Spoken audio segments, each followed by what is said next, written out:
These people are amongst the greatest quiz players in Britain. Together they make up the Eggheads, arguably the most formidable quiz team in the country.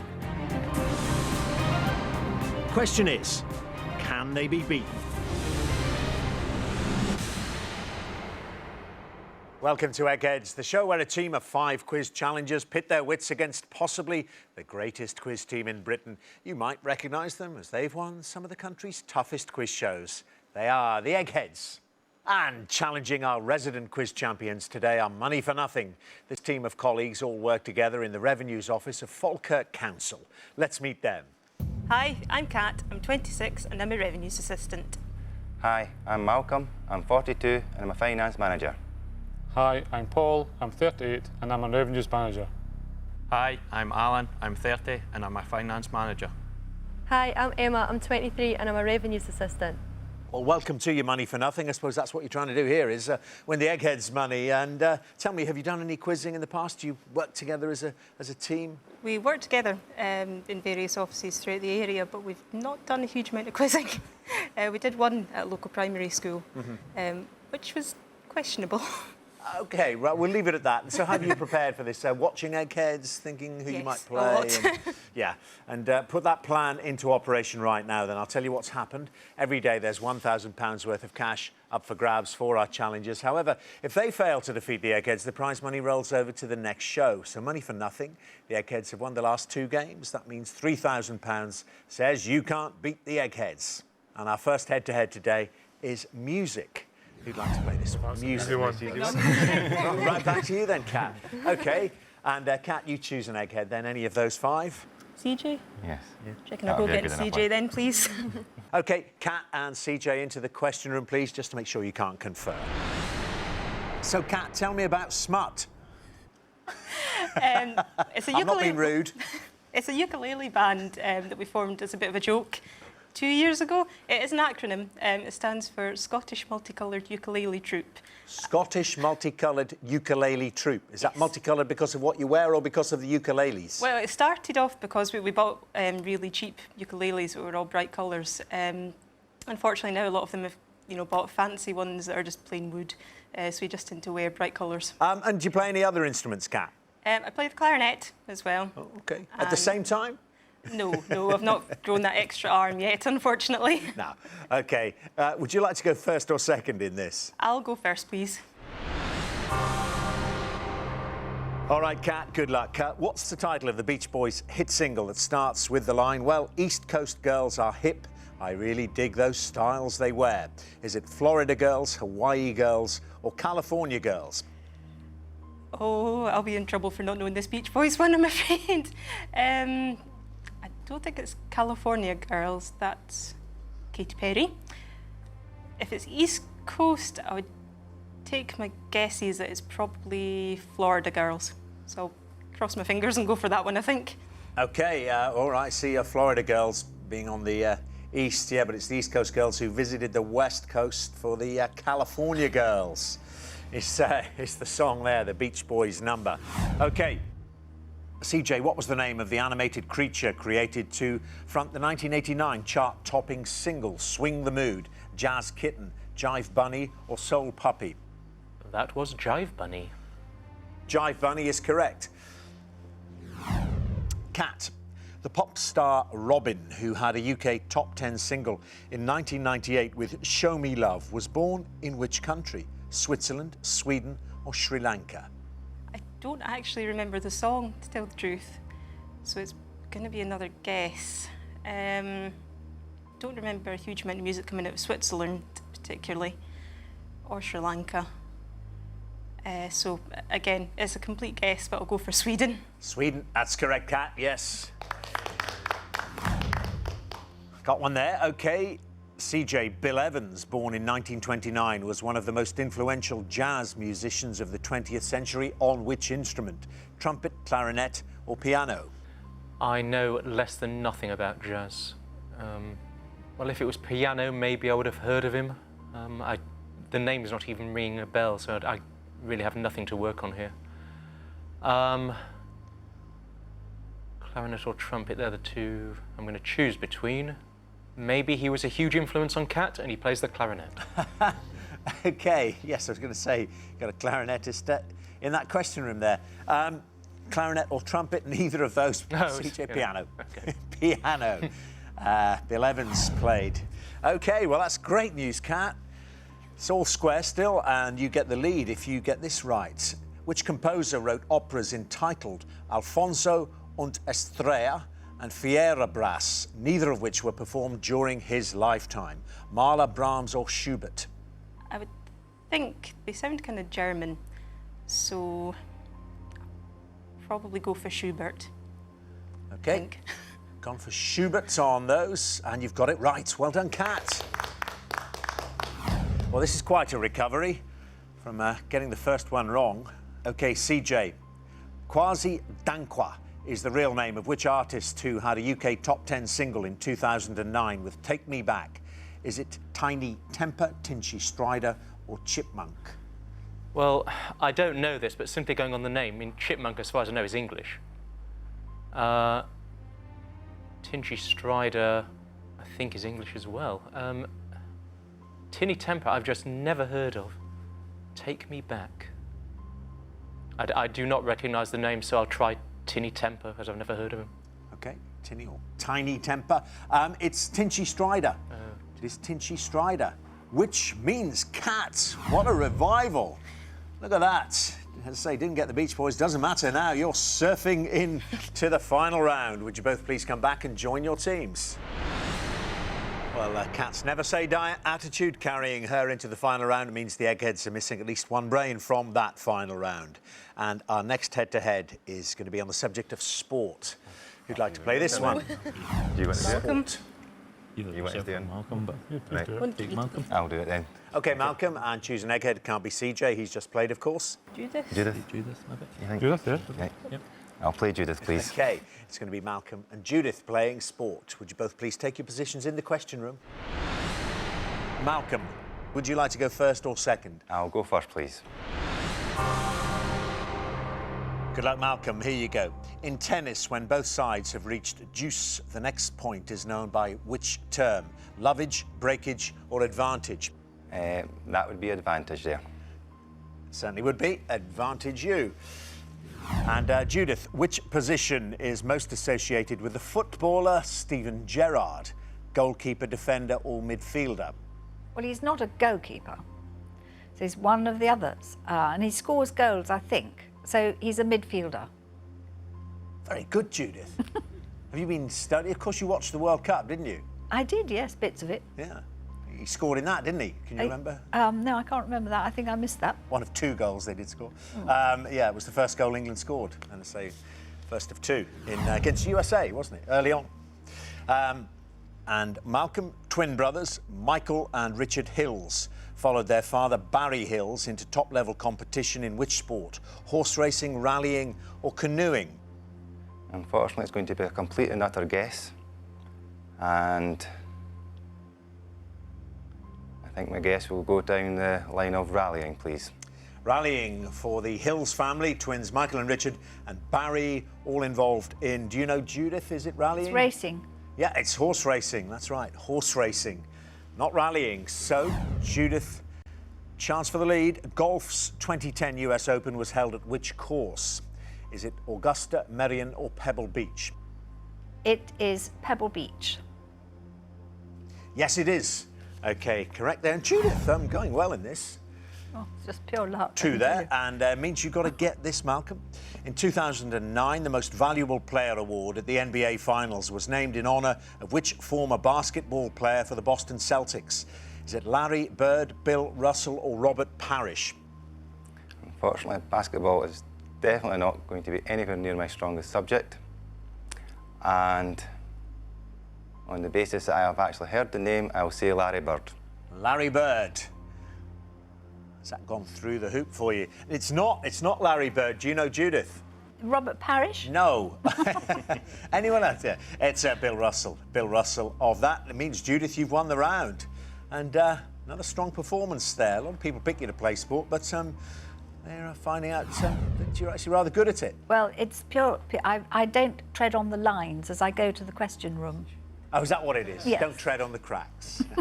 And guess successfully. Well, there was more than guessing in that performance there. It means Judith's in the final round and no place for you, Malcolm. Would you both please come back and join your teams? Well, a finely balanced game at the moment. Both teams lost one brain from the final round. And our next subject today is science. Who'd like to play science? And Paul, Alan, or Emma? I think it'll probably be myself, Dermot. OK, Alan. And your egghead is either Daphne, Kevin or Pat? Well, I think it's got to be Daphne. Got to be Daphne? It's got to be Daphne. Why is that? Just you've always wanted to play her? Once said, after watching Eggheads, how much I like Daphne's quizzing ability, that she seemed to never know the answer when she's guessing and then always picks the right one. How does it happen? Well, you're going to see it up close and personal there in the question room. That's where you both must head, please, Alan and Daphne. Well, Alan, in your enthusiasm to play Daphne, have you picked the right subject for you? Do you enjoy science? Have you got a scientific background? Well, hopefully I do enjoy science, watching science programmes, but I also studied maths and physics at university. OK. So. Right. Well qualified to play it then. Do you want to go first or second? Can I go first, please, Dermot? OK, first question, Alan. Good luck. In laser printers and photocopiers, what is the fine electrically charged powdered ink that forms the image by fusing to paper? Is it toner, burner or phaser? Obviously, having to order this at work quite a lot for the photocopier, hopefully I'm ordering the right stuff, and usually it's toner that I ask for. I'm sure it'll be coming out all right if you do that. Yep, toner is correct. Daphne, what type of medical condition does the term myalgia describe? Deafness, joint dislocation or muscle pain? That would be muscle pain. You get that in your elbow, don't you, when your left one, when you're clattering CJ every now and again? Muscle pain, correct. OK, Alan, what's the chemical symbol for the metallic element hafnium? Is it HHA or HF? What I would say H is usually hydrogen, so I'm left with a choice of HA or HF. Between the other two, I'm really not sure, but I think I'm going to trump straight down the middle and go for HA, please. HA for hafnium. Daphne, what do you think? HF. It's HF. HF. OK. Chance for Daphne to take the lead then. Which mammal has a North American species called the Castor canadensis and a European species known as the castor fiber? Is it badger, beaver or squirrel? Well, I always associate castor with beavers. So that's what I go for. OK. Beaver's the right answer. Yes, correct there. Down the castor bit. OK, means you need to get this, Alan. The Sphinx Observatory, which is the highest space observatory in Europe, is in which country? Switzerland, Spain or Slovenia? Right. I'm really not sure about this one either, but given that it's going to be the highest, I'm not aware of Spain or Slovenia having that kind of high of mountain ranges, whereas Switzerland obviously does. So in that case, I'm going to go with Switzerland, please. OK, going for Switzerland because of the Alps. Yep. Right answer, yes, well done. Back on track, but is it too late? Here's Daphne's third question. Which Arctic-dwelling whale is also known as the Greenland right whale? Bowhead, humpback or fin? I really don't know. The fin. The fin. Now, Alan, you wanted to observe this up close and personal, didn't you? Only as I say there. So we've had the I don't know, the sigh, that's crucial, and then the guess. And usually it goes green, but you know what? This time it isn't. No, it's I knew it was incorrect. wrong. It is bowhead. Bowhead. Maybe the fact you rumbled her has put her off, Alan. Hopefully. It's all square and into sudden death. And Alan, I think, getting stronger there. So can you tell me this, Alan? What is the common name for the objects which can form in the body and cause extreme pain that doctors refer to as renal calculi? I'm really not sure on this one either, but I would maybe go with the gallstones. Is that your answer? Yeah. Gallstones. It's close, Alan. I can't accept it. It's not correct. Kidney stones. kidney, renal in there, renal and the kidney. And calculus, eggheads being the Daphne calculus, the Latin for? Stone. Stone or pebble, yeah. Renal calculi. Very, very close, Alan, but not the right answer. So, another chance for Daphne. In which decade did GM food first go on sale in British supermarkets? 1990s. It's the right answer, Daphne. There was another guess there, Alan, Yeah, wasn't it was. There you are, you saw it. Yes, well, we didn't have the choices, though, so we didn't get the full gamut there of the sighing and the I don't know, and could it be this and could it be that. 1990s GM food, 1996 first appeared on supermarket shelves, if you're interested. Bad luck, Alan, but at least you got to see your quizzing hero there at work, at a very fine work in the question room. No place for you in the final round, though. Would you both please come back and join your teams? Well, after Cat's victory, the Eggheads nudged into the lead now. 2 members of Money for Nothing missing from the final round. 1 Egghead, of course, gone. So let's play our last head-to-head before the final round, and this is politics. And who we got left there, Paul or Emma? Paul or Emma to play politics? I would prefer to wait till the next round if possible. Okay, I'll go for it. Thank you, Emma. For introduction. OK, Emma going for it, rather reluctantly, I think, Emma. Pat or Kevin there? Pat or Kevin? Kevin win. Kevin. Who are you thinking? No, take Kevin. Can we knock him out? Right. Kevin. Kevin, the world quiz champion. OK. It's obviously going to be easier. Let's have Emma and Kevin into the question room, please. OK, Emma, let's see if you can knock that Kevin out and even it up in the final round. Do you want to go first or second? I'll try going first. First question. The constitutional regime that started in France in 1958 is referred to by what name? Third Empire, Fifth Republic, or Seventh Kingdom? Empire doesn't string to me as being connected with France at all, or kingdom. So I have very limited political knowledge, so even knowing what the terms actually mean and deducting it from that, I'll just go the one in the middle, the Republic. Republic? Yeah, you're right, exactly. Oh. France is a republic, yeah. That's the Daphne guess. Certainly not a kingdom, it's a republic. Yeah, you got it. That's all you needed to know. Well done. Fifth Republic. OK, Kevin, the United States Secretary of Veterans Affairs has the specific responsibility for looking after former members of which type of organisation? The Internal Revenue Service, the Postal Service, or the Armed Forces? Well, they look after the welfare of military veterans, so armed forces. Correct. OK, Emma. At the state opening of Parliament, where does the monarch address the members of both houses? In Westminster Hall, in the House of Commons, or in the House of Lords?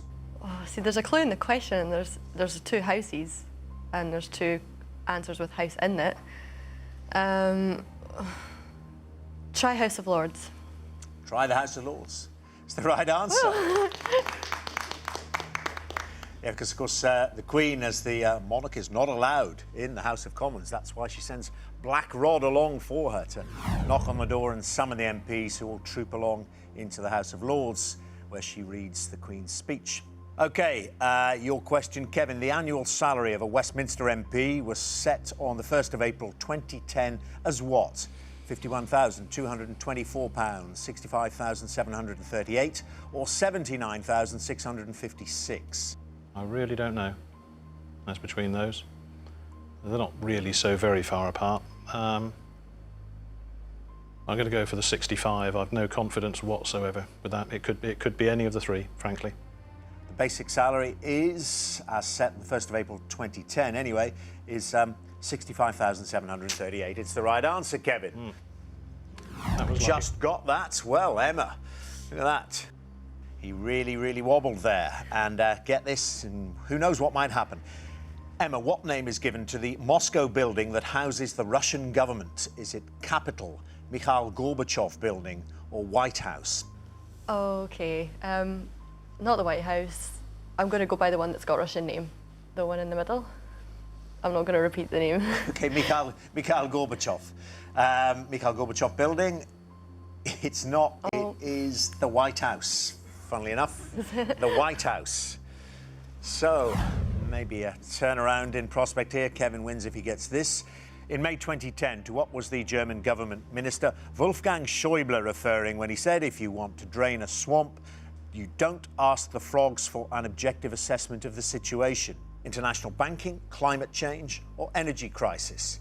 Right, well, I vaguely remember the quote in him being controversial. I mean, he's not known for his diplomacy at times, Schäuble. And I think it's got to be in relation to the situation with Greece and the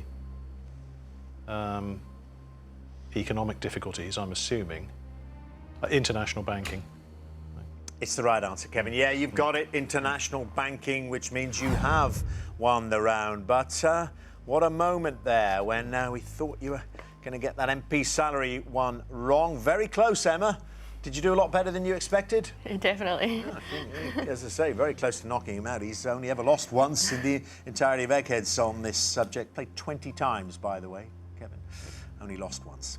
Well, it means no place for you in the final round. Emma, would you both please come back and join your teams? So then this is what we've been playing towards. It's time for the final round, which as always is general knowledge. But I'm afraid those of you who lost those head-to-heads won't be allowed to take part in this round. So Malcolm, Alan and Emma from Money for Nothing and CJ from the Eggheads, would you leave the studio, please? So Cat and Paul, you're playing to win Money for Nothing, £3,000. Pat, Judith, Kevin and Daphne, you are playing for something which money can't buy, and that is the Eggheads' reputation. As usual, I'll ask each team 3 questions in turn. This time the questions are all general knowledge and you are allowed to confer in this round. And Cat and Paul, the question therefore is, are your 2 brains better than the Eggheads' 4? And Cat and Paul, do you want to go first or second? We'll try first. It's worked well so far, so we'll try first yet again. OK, right, have a go at this one. Which hat is traditionally worn by a bishop? Kepi, mitre or toque? Any idea at all? I have no idea. The second, the middle one. Mitre. Is it mitre or metre? Mitre. That ring a bell. I've seen it written down, yeah. I'm not sure it's a hat, but I have heard of it. I've not heard the other 2, so on that basis. On that basis, we'll go for it. Yes. Despite the fact I'm not sure it's a hat, I think we'll go for mitre. OK, mitre, they're all hats, and mitre is correct. Yes, well done. Bishop's hat. First question for the Eggheads then. Which American-born writer became president of the Campaign to Protect Rural England in 2007? Bill Bryson, Bonnie Greer or Tim Dowling? Bryson, definitely. He's from Des Moines, Iowa, and he's Bill Bryson. Des Moines, Iowa. He said, I'm from Des Moines, Iowa. Someone has to be. And it is Bill Bryson. And a good job he made of it too. OK, well, a good start there by Cat and Paul. Let's build on it. And your second question. The supermodel Linda Evangelista was born in 1965 in which country? Norway, New Zealand or Canada? Fairly Should certain. know, surely. My sort of era, I'm fairly certain she's not Norwegian. I've no recollection of her being from New Zealand. So my guess would be Canada. Canadian. I'm happy with Canada. On the basis that we don't know yet again, Dermot, we'll go for Canada on this occasion. Canada. I'll tell you what, not knowing seems to suit you. It's the right answer. Yes, Canada. These are educated guesses, aren't they? Very educated. Oh, they are educated. Yeah, Canada's correct. You have 2. Eggheads. Singing hinnies are a type of fried scone that are local to which part of England? Southwest, West Midlands or Northeast? Singing hinnies, H-I-N-N-I-E-S, are a type of fried scone that are local to which part of England? Northeast. Yeah. They're from the northeast. Northeast. OK, it's the right answer, Egghead. Yes, from the northeast. OK, it's all square. Third question for each team. This one for Cat and Paul. Which novelist adapted Lynn Barber's memoir An Education for the big screen? Nick Hornby, Martin Amis or Ian McEwan? Well, I don't think it was Nick Hornby, because he did High Fidelity and About a Boy and that sort of thing. It doesn't sound like never Ian heard McEwan. No, Ian McEwan's the only other one I kind of know vaguely. What was your gut? My gut was Martin Amis. Go for that then. Right. I'll take full blame for this one, Dermot. If it's wrong, my guess is Martin Amis. OK, Martin Amis. Tossing up there between Martin Amis and Ian McEwan. The answer is Nick Hornby. Oh. So you don't need to take any blame. Both of you didn't think it was Nick Hornby. Gives the Eggheads a chance, though. If they don't get it, we go to sudden death. Eggheads, which footballer accumulated 100 caps for 2 different teams? 49 with East Germany and 51 with the unified German team. Is it Klaus Fischer, Ulf Kirsten or Jupp Heynckes?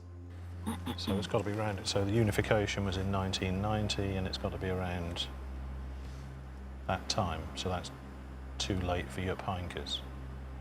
I think Ulf Kirsten, I'm sure, was played for East Germany. And again, I may be completely wrong, but I think he's back in the 70s and that sort of time. He may even have been the guy when East Germany played West Germany in the '74 World Cup. He possibly may have been the guy who scored the goal that gave East Germany a shock win. So I think by process of elimination, and Klaus Fischer I think was about the right sort of time. I don't know, but of the 3 I would say Klaus Fischer. Okay. But I may be wrong. Completely accepted. Kevin has done some digging. We're not completely confident, but we're going for Klaus Fischer. Klaus Fischer, 49 games with East Germany, 51 with the unified team. It's Ulf Kirsten. Sorry. But great news for money for nothing. Means you live to fight another day and you fight it in the territory of sudden death now. We're removing those options. Couple of guesses there, I know, on your way to sudden death. So if you do need to guess, it's going to be a lot more difficult. Here's your question. In Greek mythology, which character rejected the nymph Echo, causing her to fade away until only her voice was left? I honestly don't have a clue.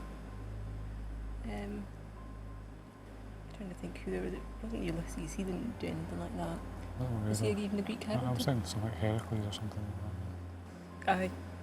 Go for it.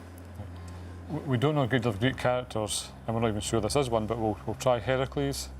Heracles for the character that rejected Echo. Is it Heracles? Eggheads, do you know?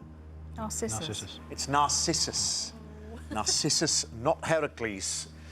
So a chance for the Eggheads again.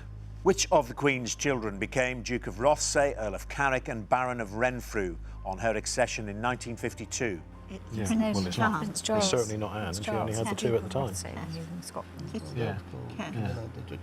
Exactly. I mean, Camilla's known as Prince Wales. In 1952, she only had Charles and Anne, and it's not Anne. Okay. So it's Charles, yeah. Definitely. We're going for Charles, Dermot. Yeah, Charles, Prince Charles. It's the right answer, Eggheads. You've won.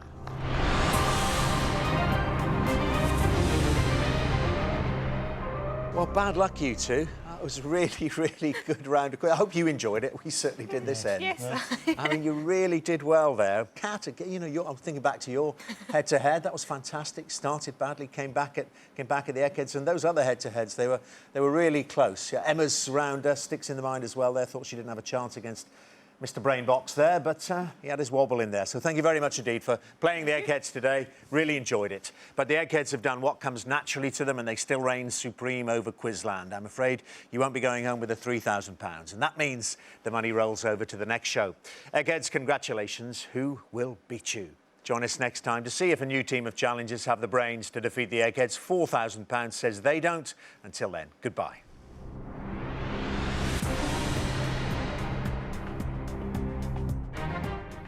Broken heels, lost sequins, raccoon eyes, nothing escapes Zoe Ball. She's got all the latest from Strictly Come Dancing in It Takes Two next. And we're on the most eastern coast of England in half an hour as the coast team celebrate East Anglia.